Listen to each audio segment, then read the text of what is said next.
up, you guys, and welcome back to my channel. I'm Danielle, if you have not met me already. In today's video, I was requested to share all of my knowledge that I have of Lost Lands camping and basically how to prepare to get yourself buck wild for this festival. When it comes to camping and making videos about preparation for camping, I've never done that on my channel before, and the reason being is because I have only camped one time so far for a festival, and it was actually Lost Lands 2018. Now, it is not that I am necessarily against camping. I definitely can get down and dirty and have no problem with that.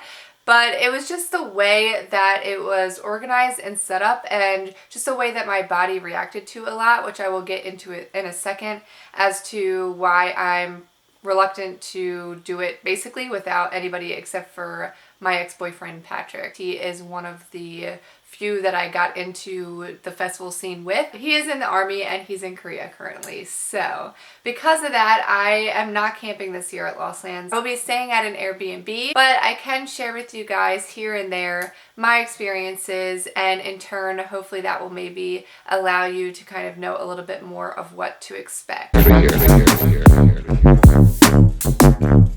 So right before this festival, I had done tons and tons of research, and the festival finesser here actually fabulous. God bless. Brian literally will give you as much information as he possibly can. The very first Lost Lands was in 2017 and he attended that, and based off of what he was telling me is kind of what I took bits and pieces of with, basically. Does that make any sense? I don't know. But in 2017, they had Lost Lands held a little bit later into September, which is now. They moved it back to the original date that they had it. But the year that I had gone, they moved it a little bit earlier in September.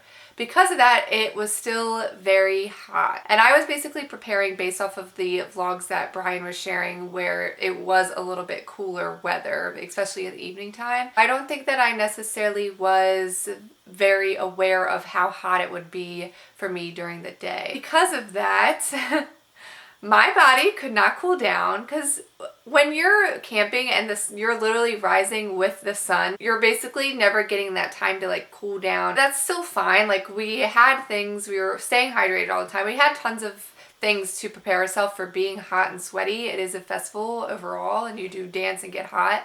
But I had never felt that type of experience before. And because of that, I had to do a lot of sitting, which in turn made me feel like I didn't get to really thrive, because I couldn't do my fun dancing that I love to do. The other reason why I was not so much of a fan, and I would prefer to go yet again with like the same group of people, which I kind of am. I'm still going with Brett, but I don't know. I feel real weird without camping without Patrick. I'm not gonna lie. That year, we bought an early camping pass. I think we bought the Thursday day camping pass, thinking that we could get there early for the pre-party, get set up and everything, and have it a lot more organized. Well, I guess that was everybody else's idea, because they wound up actually having such a long wait for them to check your vehicles that it literally turned out we didn't even get to our spot until dusk.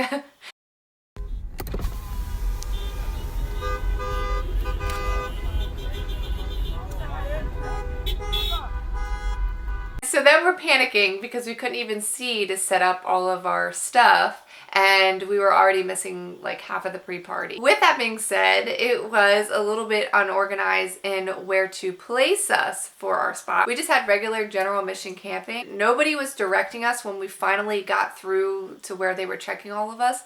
We literally were just following a train of cars, but didn't know where to go. There was nobody flagging us to tell us where to go.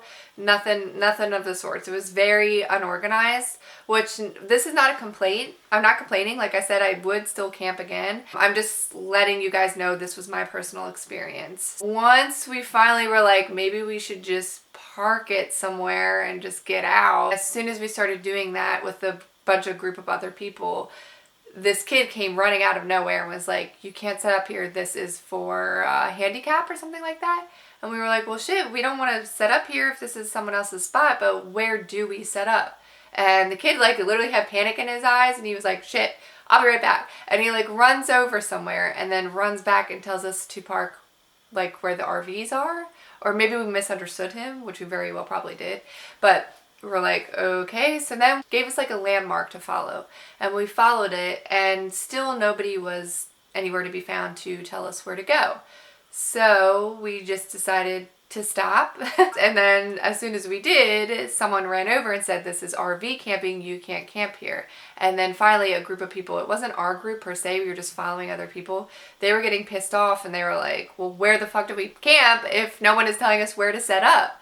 So finally they like pulled some strings or whatever, and they're like, okay, you guys can camp here, but nobody else can, and don't tell anybody that like we let you do this. And we're like, okay. We got pretty lucky because we were ironically camping with the RV set up, and RV was set up right towards the entrance of Lost Lands. Once again, this was not a complaint. This was all just like really what had happened. We had no idea where to go, and we got pretty lucky because of it. So we were right next to a bunch of RVs.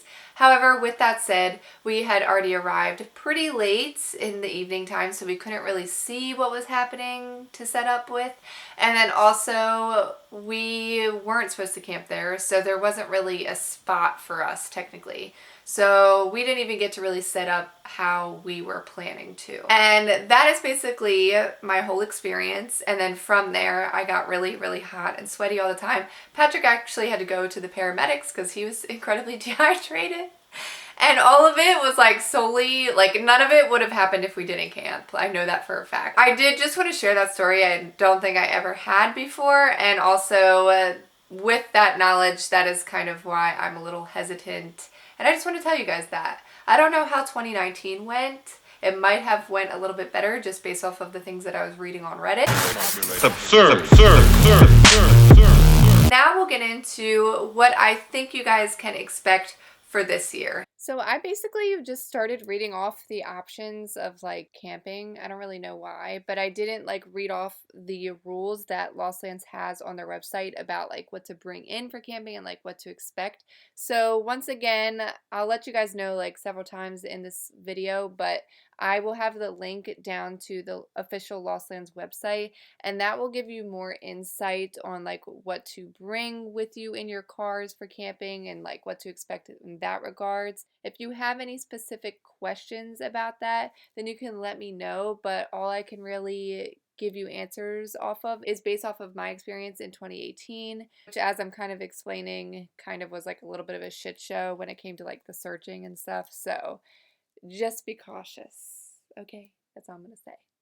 It looks like this year they're offering Wednesday and Thursday early entry. Personally, I think that if you have a Wednesday early arrival, you're probably going to have the best bet. You'll have lots of time to set up and like really make the camp place your spot, which is something that we never had a chance to do. Thursday, like I said, that's the one that we did, and it was a shit show waiting and getting checked. Whatever you do with like the getting checked, don't hold up the damn line, please, because it just pisses everyone off behind you. Like, be smart. That's all I'm going to say about that subject. So basically my advice between the Wednesday and Thursday, whichever one you choose, either plan to get there super early or plan to get there in the evening. Evening time would suck, obviously, because you have to set up camp at like dusk, but though in between the daytime, that's just too many people. If I were you guys, I would like try to get there as soon as they allow you to, basically. They might have changed quite a bit based off of like just things, because I know this festival is pretty much 100% sold out, for one, and for two, after a pandemic things could have changed, and just overall they have tons of new artists and like just a bigger lineup to cater to, tons more people in general. So I'm sure with that they have lots of different new like I guess rules and regulations to expect. So I just decided to go right off of their own website and read this to you guys and then kind of share based off of what I know from the past. The first one was the general mission car camping. It says on here a 10 by 35 camping space for 1 to 2 tents and 1 standard size car, SUV, or truck. I believe it was still the same amount of space before, but I'm not quite sure. This is just your general mission. You have access to camping entertainment, which is like the sound camps, activities, food, ice sails, water refills, and showers, which you do have to pay a small fee for. I did not take a shower the whole time. I just did a little wipe, and we're good to go. Because the lines were always pretty long, unless of course it was like during the heat of the festival, which your girl doesn't miss any of that. Like, I can't miss a set. There's no set limit on the amount of people allowed in car camping spots, but your vehicle and camping gear may not spill over into fire lanes, which they were pretty intense about that for 2018 as well. You had to have it literally in your block, and you couldn't block any other way to where people could exit easily. It still was a shit show because we weren't even supposed to be where we were supposed to be, but yeah, they were kind of particular about that. And then we have tent only forest camping. This is new for 2021, it says. And then we have charging lockers, and it has the suggested camping layouts. I feel like most people will be doing is just the general mission, like the typical camping. Now we're gonna go into what you should prepare for and what you should pack. And this is 100% based off of the individual at hand. I can say one thing that someone else might not fully 100% think that they need, and vice versa. Maybe I might miss stuff or whatever. So I'm just gonna go off of like the bare necessities. Okay, like literally, if you don't want to bring shit, just make sure that you bring this stuff. First and foremost, you need a tent. You need a tent. I can't really give you good insight with that. Patrick would be better. He has more knowledge on a specific tent brand that would work well and like what's good and stuff like that. We had just a regular 2-person tent. I think it could technically fit up to 4 people, but just Patrick and I stayed in one, and then Brett and Holly stayed in another one like right next to us. And then we also had our friend Elias too, and he stayed in his own. Just intervening really fast, what I meant by that is each one of us all bought our own like camping spot, and then we went into the camp together. Like, we waited for Elias so that way we could all drive into that shit show that I just explained together, so we could all set up in our individual camping spots, like all 3 next to each other. When it comes to that, we brought like little cushion pads to sleep on, and then Brett and Holly brought an air mattress, and then Elias brought like a little legitimate cot. I think a cot might be your best bet, especially because, like I said, I'm gonna be a freak when it comes to like dehydration, and sleeping on that warm ground I think was making me actually even hotter. I think that Elias had the right idea to be sleeping off of the ground, based obviously off of the size of the tent, but he had a 1-person tent and could fit it in there. I mean, it really just was his cot, but that was like all that he needed. And then all of us brought like a little tent covering thing, which Patrick and I did not get to set up because we didn't have enough space to do so. So that's the other thing I think that kind of changed for us, is because we didn't really have a legitimate spot. We weren't able to set up like the canopy thing over top the tent to help with shade. Those are key. Like literally just bring that and water. Like those are the 4 key things. From there, this is just stuff that I have gathered from just experiencing the whole setup in general. Like I said, I mentioned like baby wipes or any type of wipes to like wipe yourself down,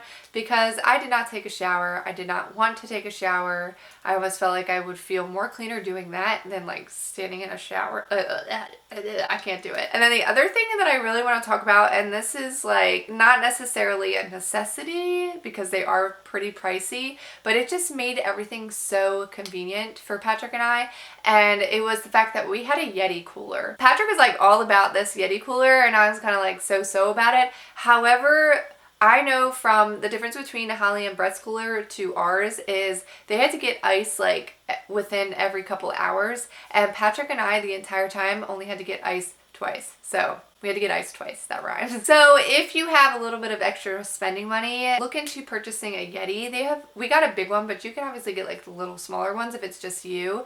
But that made things so much more convenient. We didn't have to worry about ice as often. Next, I noticed that I had lots of issues towards the evening being able to see. Like I couldn't even tell like when I was changing like what to do. So I know that this is no new-founding like amazing piece of advice that I could give you guys right now, but I do know that there are tons of those like headlamps.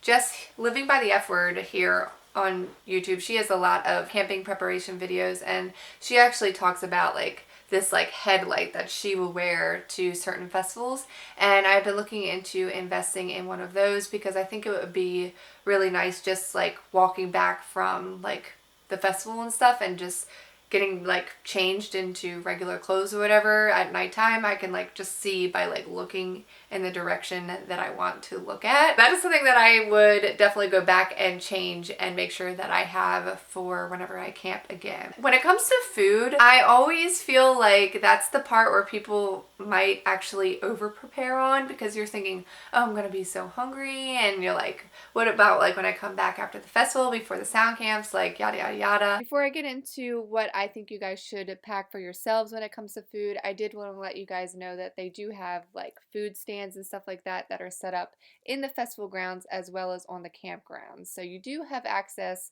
to food different times throughout the day. I think they do shut down at some period on the campgrounds at nighttime, but you can still get some food like all throughout the day. So if you don't pack anything, you at least do have access to food, and it is pretty good. We got like a breakfast burrito one day and it was delicious. Personally, and this could just be me because I'm not a huge eater, especially if I don't have as luxurious of bathrooms to have access to, like I don't when I'm camping. I don't think that you have to really worry about bringing tons of food unless you're staying in an RV or something and you can like do the whole like cookout type thing, which is what Patrick did do one of the days, and that was nice. However, you are so busy and focused on the music that like you don't want to really necessarily take the time to prepare all these meals. I honestly, going back, would change the type of food that I had brought, and I would have done it more so like snacks that have high protein, high fiber, like anything that is going to kind of keep your calories up, because you are going to be dancing and sweating and you need to eat, but nothing that necessarily needs to be prepared. I remember one time Patrick literally, he like made burgers for like everyone around, and it was pretty rad. They were delicious burgers, but like looking back, I don't think that I would like care to prepare any type of food again. So I think that is basically the whole lowdown of my experience when I did camp at Lost Lands on 2018. What I think you guys can expect for this year. It is going to be further back in September, so the weather probably actually will be cooler this year, and I'm pretty sure it was cooler for 2019 as well. So I feel like the best thing to do when it comes to that is to check the weather like a week or two before we all go. That's probably what I will be doing, like little sweatpants and stuff just to change into if they're having the sound camps. I don't really know what they're doing at the sound camps, honestly. So that is about as much information that I can give you guys that I think will kind of help guide you in the right way. Obviously this is very like basic, just because if I get into like the nitty-gritty details then we would be here all day. If you have any like specific questions that you would like to know, I can obviously answer them down below, as well as you can direct message me on my Instagram and I would get back to you probably a lot sooner over there. I think that that is all that I have left to say. I'm sure I will be editing this and like intervening when I have more to say as I'm editing it. I thank you guys so much for watching this video. I'm so looking forward to seeing you all and dancing with you all. It is going to be such a freaking blast. It is literally, this is dubstep, baby. This is it for me. This is my home and I cannot wait. Yes, I'm going to stop talking now because I've just been talking for so long, and I hope that you guys have a great day or night whenever you're watching this, and I will see you guys in my next video. Bye guys.